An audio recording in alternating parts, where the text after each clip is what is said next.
Baik, selamat siang Om Swastiastu. Perkenalkan Tiang Wayan Darsana, penguji Ukom Jabatan Fungsional Perawat. Kita akan mulai proses praukom mungkin Pak nggih sebagai persiapan Bapak mengikuti Ukom.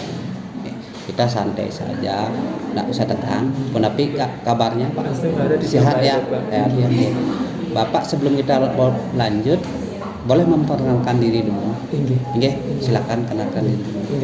Sebelumnya Tiang ucapkan terima kasih banyak Bapak atas waktu yang sudah diberikan ke Tiang untuk memperkenalkan diri Bapak. Jadi nama Tiang Dewa Gede Dharma Swasta. Di Tiang bertugas sering puskesmas sampai sering 2 Bapak. Sering 2 ya. Jenjang jabatan di Tiang saat ini sebagai perawat penyelia. Tiang mengikuti Ukom kali ini dalam rangka untuk alih kategori Bapak. Oh, alih kategori. Menuju ke perawat ahli muda. Ahli muda. Oke, baik. Nah, Bapak berarti dari penyelia ke perawat ahli muda, alih kategori perpindahan dari terampil ke ahli. Betul. Baik, dalam proses praukom ini Tiang pertama akan memverifikasi dulu berkas syarat mengikuti Ukom Pak nggih. Yang pertama adalah SK fungsional terakhir Pak. SK fungsional terakhir kita lihat minimal adalah sudah 1 tahun menduduki jenjang jabatan saat ini. Baik. Yang lihat TMT-nya Pak nggih, terhitung mulai ini ya berarti Pak Januari ya Pak ya. Januari 2020 berarti saat ini sudah lebih dari 2 tahun Pak ya. Jadi sudah selesai. Oke. Dewan Negeri Swasta Penata Muda 3B. 3B jabatan mahir dengan ini yang mahir nggih. Yang lahirnya. Kalau pangkat Pak terakhir berapa golongannya? Ampura Bapak, yang terakhir di Tiang penyelia Bapak. Niki ada yang sebelumnya, kemudian ini penyelia nggih. Penyelia dengan golongan berapa mungkin terakhir? Mungkin golongan ampura 3C. 3C nggih. Oke, 3C. Baik. Selanjutnya ini sudah berarti nggih, sudah terpenuhi. Yang kedua adalah surat rekomendasi dari pimpinan Pak. Oke, rekomendasi nggih. Kepala UPDD sudah April, oke. Baik, ini sudah pas nih Pak nggih. Baik. Jadi rekomendasi ini berarti dinyatakan formasi ada ya Pak ya? Astungkara ada Bapak. Ada formasi. Untuk perawat ahli muda ada. Ada perawat ahli muda ada nggih. Oke, karena rekomendasinya harus berdasarkan formasi yang tersedia. Selanjutnya surat pernyataan Pak.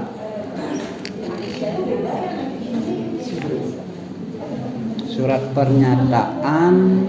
Oke.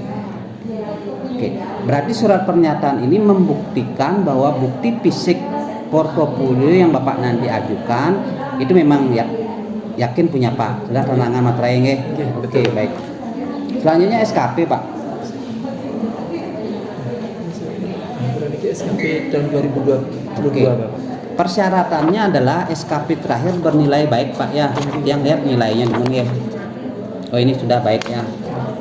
Ini nilai baik, tanda tangan pimpinan dan oke, baik.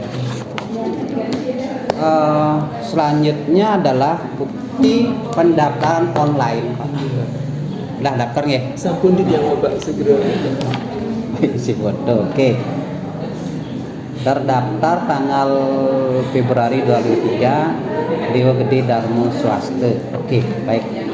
STR Pak punya?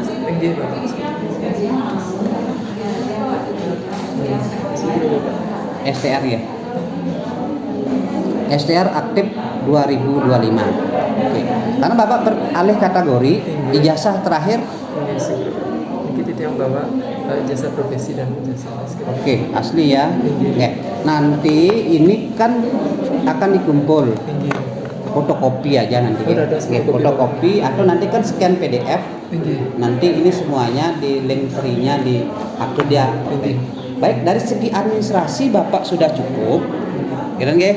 Makin Tiang jelaskan terkait dengan metode uji yang akan digunakan. Nah, saat Ukom nanti untuk jabatan fungsional perawat kita akan menggunakan 2 metode Pak. Yang pertama metode portofolio dan metode uji tulis.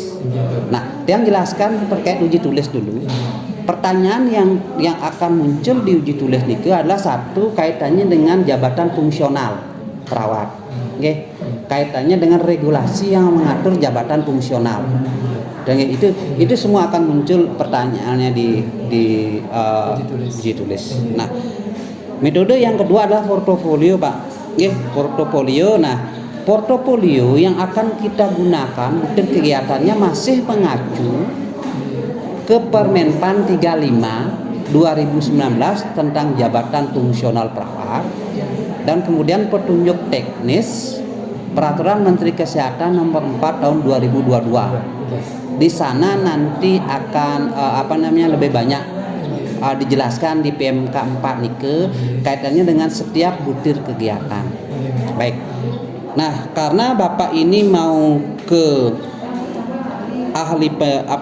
ke penyelia ke pertama di metode uji portofolio itu wenten unsur utama, Pak. Unsur utama itu adalah 80% di jenjang yang diampu yaitu penyelia, sedangkan 20% di jenjang di ahli muda.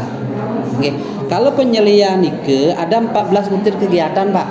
Oke. Dengan target kompetensi masing-masing butir itu adalah 12. Oke. Bapak sudah membuat itu, oke. Jangan lihat ya. 14 butir ya. Oke. Yang mana yang 20% jenjang ahli muda. Iya, Bapak. Untuk dari jenjang ahli muda, dia membuat 3 kegiatan itu, Bapak. Yang mana, Pak? Dari 12, 13 dan 14. Oke, 12, 13. Oke. Baik. Yang untuk poin yang 3, 4, 5, 6 ini salah satunya gini, Pak. Melakukan tindakan perawatan pemenuhan kebutuhan eliminasi. Nike harus spesifik kegiatannya di penyelian ya, Pak nih. Karena kegiatan ini bisa dilaksanakan oleh mahir dan terampil. Jangan sampai itu, Pak, yang di bawah itu salah. Ya, karena perbedaan ke. Untuk lebih jelasnya Bapak baca di PMK 4 2022. Baik, itu ya. Oke. Baik. Niki untuk metode portofolionya, Pak ya, terdiri karena metode portofolio itu terdiri dari unsur utama dan unsur penunjang. Unsur utama itu terdiri dari 80% jenjang yang diampu, 20% jenjang yang akan diampu. Nah, sekarang Bapak yang 20% yang diampu yang mana Niki? Ini Bapak, untuk yang akan dituju dari nomor 12 sampai 14. Oke, 12 sampai 14 nggih. Oke, berarti itu. Nah, yang tekankan lagi untuk item yang di penyelian Niki, kalau kita lihat Peraturan Menteri Kesehatan nomor 4 2022 itu berbeda, Pak nih, antara pemberian nutrisi penyelia sama mahir. Jadi kalau Bapak nanti membawa bukti mahir nggak tangguh, Pak, harus penyelia. Lebih jelasnya nanti Pak baca di PMK 4 Niki nggih. Nah, Niki tambahin di visi operasional masing-masing biar jelas. Yang dimaksud dengan pemberian nutrisi untuk kategori mahir ini apa? Ya, karena kalau memberikan sunde itu di mahir ya, Pak. Ya, kalau yang ini beda lagi. Nggih, itu lihat nggih. Nah, kan di visi operasionalnya dilengkapi. Nah, ini kan sudah sesuai target kompetensinya nggih. Oke, yang untuk pengkajian kelompok ini Bapak berupa logbook, CPPT dan apa niki lagi 14. Dan checklist nih ke Bapak. Pengkajian kelompok ada checklist? Nggak ada, Pak. Cukup 2 aja, nggak usah. Oh, kan boleh. Boleh. Berarti di sini tambahin, Pak. 6 ya di ini dan ini. Oh, pintar. Kan ini harus 12, Pak.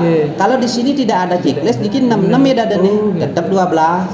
Nah, kalau niki pengkajian kan nggak ada checklistnya juga. Berarti logbook dan CPPT saja 66.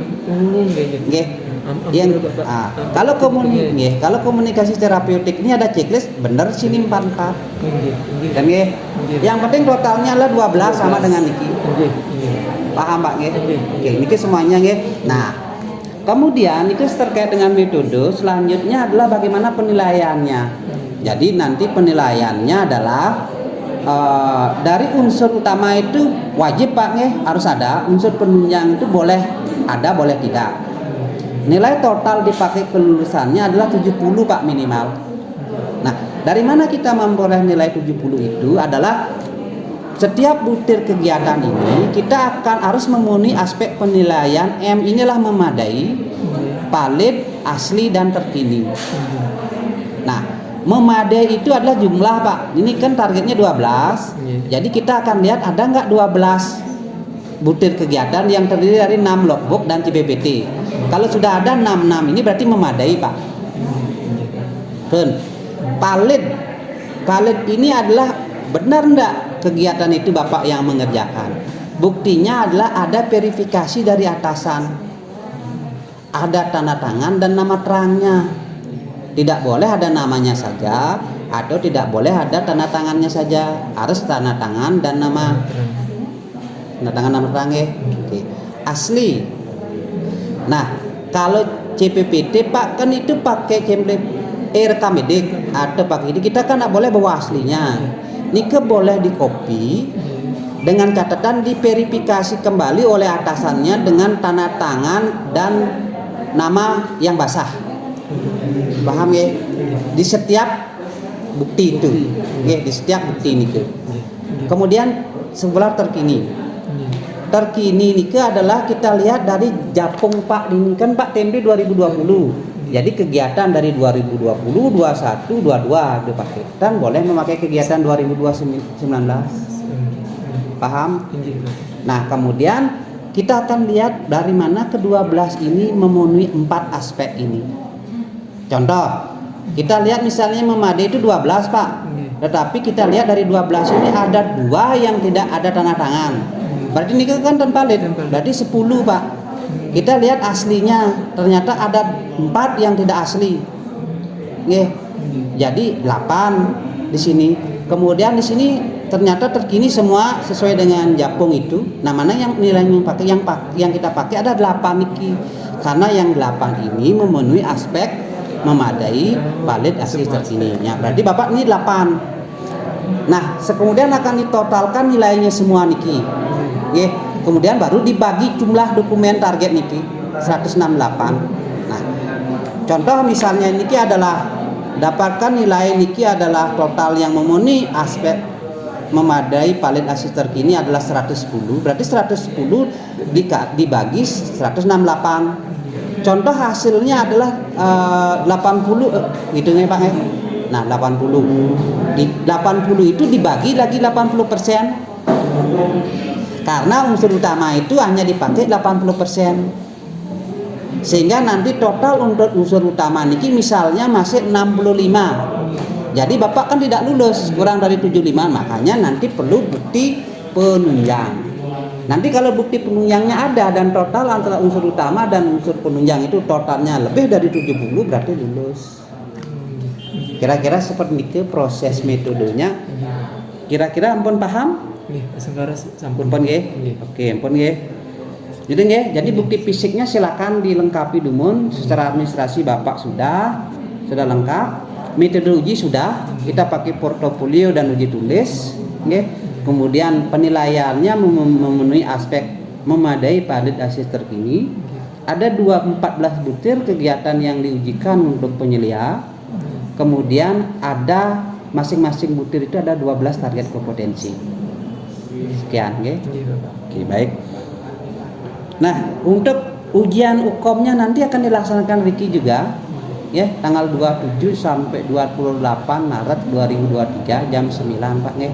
Jadi Bapak 30 menit sebelum kegiatan sudah di sini menggunakan pakaian hari kerja sesuai dengan hari nike, oke. Kemudian tolong bawa bukti fisiknya semua dan kemudian bawa semua maksudnya administrasinya dan bukti fisiknya semua. Nah, bukti fisiknya niki sudah diupload dalam bentuk PDF filenya Pak nggih. Minimal paling lama niki tanggal 20 sudah diupload di Linktree pada dokumen fisik peserta. Nanti akan ada masing-masing GF di sana. Pun. Jelas nih ke? Oke, baik. Kalau sudah jelas berarti Bapak bawa buku lembar konsultasi. Oke. Nah, nanti ditulis materi konsultasinya tadi nggih. Kita lebih banyak tadi kalau dokumen administrasi sudah jelas. Ini adalah terkait dengan metode dan bukti ini, silakan ditulis hasil konsultasi rencana tindak lanjut seperti tadi, berarti bukti ini sudah dikumpul sampai tanggal 20. Nanti saya tanda tangan. Baik, nanti ini setelah saya tanda tangan dan Bapak Dewo menandatangani, ini scan PDF, upload ke dokumen administrasi peserta. Sebagai bukti Bapak sudah melaksanakan Praukom dan ingat mungkin absen. Oke. Mungkin yang dapat yang sampaikan pada saat Praukom niki Bapak wenten pertanyaan malih. Matur semua Bapak, kalau pertanyaan tidak rasa sampun cukup Bapak. Yang hanya mengaturkan terima kasih banyak atas berkenan Bapak sampun memberikan yang penjelasan sebegitu rinci dan detail terutama terkait dengan instrumen penilaian. Sip. Baik, semua Bapak. Mudah-mudahan sukses ya. Mohon maaf apabila ada yang kurang berkenan. Yang akhiri dengan selamat siang. Oke, selamat siang. Silakan Bapak kembali nanti giliran yang lain. Oke, makasih ya.